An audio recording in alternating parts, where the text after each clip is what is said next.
I'm scared. I can't do it. There's no way I'm going to make those changes. I cannot do a detox in 14 days because I don't want to change anything. Is this you? Do you find yourself staying in place and not being able to move yourself forward? Hi, my name is Rhonda Liebig. I'm a holistic health coach, and I'm known as the coach to have insightful solutions for your healthy results. But guess what? I come up the wall with so many people and learning that we all struggle with this, and it has to do with the scared factor of making any changes, and that we feel like we are kind of bouncing off the walls, going left and right and bouncing back and forth because anything that sways from our path and the change of food is scary. This week, I just started doing the detox with a big group of people, and they have been going through this anxious feelings.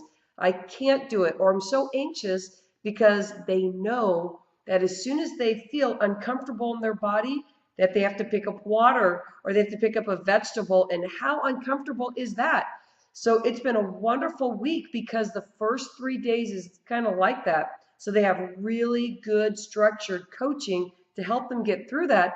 But once they get past that, all of a sudden my phone is ringing, I'm getting texts, I'm getting emails, or I'm getting stuff within the private Facebook group saying, Rhonda, I'm so happy I did this. Or Rhonda, I had a specific thing that happened today. I had this aha moment and I need you to call me right now. This happened yesterday. So I had a client that has been doing the detox kind of every quarter lately and being able to just really connect with the vegetables, connecting with nourishing the body, and connecting with cleansing the organs within her body. So she was going through her detox, feeling anxious, probably between 5 and 7. She said she was just struggling, and not just through the detox, but everyday life. So she said, let's get on a call. So I talked to her. She was laughing and giggling, and this is while she's on the detox. You know, detoxes are really intense, and she was laughing and having a great time. So she said, I had the biggest aha. So let me tell you about this because this is going to change the rest of my life. So she proceeded to tell me that she figured out why she gets anxious between these particular times almost every single day, especially Monday through Friday. Guess what it was? So I was talking to a client and I asked them, like, so what do you think? Are you anxious at these times? And like, what do you think the transition is? And I just kind of wanted to get the view of what somebody would say. And they said, well, you only eat so much breakfast, then you get to lunch, and then it's right before dinner. If you didn't have a snack, blood sugar's down, maybe that's what it is. And I said, go deeper. Let's go deeper. Like, let's talk about emotions, not just like the logics of like how our body chemically works. And then this is what my client said. She said, because I see that I have two things going on through my day. I have my work day and I have my transition that when I get home, I have another job. So who out there, you ladies especially, where you feel like you have no downtime because as soon as you're off from your first job, you're going into your next job.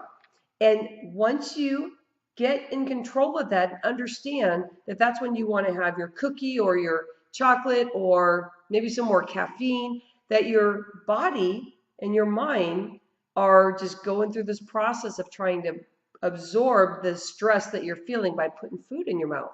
And so the quickest way, even if you're not in the detox, is start listening to your body and the ebbs and flows, but the emotions that come with it, so you can figure out what your story is. Because guess what? My client is going to make some changes based on her stress and having her aha. She sees that at 5 o'clock, it's time for her to have 15 minutes of her time. So what does that mean for her? That would be meditation, stretching, drinking extra water, and that would be for her. But my question is for you. What is your stressor point where you just find that you're eating and you're swallowing that stress? And then once you figure out what that is, what's your next steps? I'd love to hear from you. Know what your go-to thing is that's nourishing to the body, not breaking it down. Give me a little heads up on what it is because I'd love to hear what you're thinking out there, because to deal with being anxious and stressed and knowing to have a solution is top priority.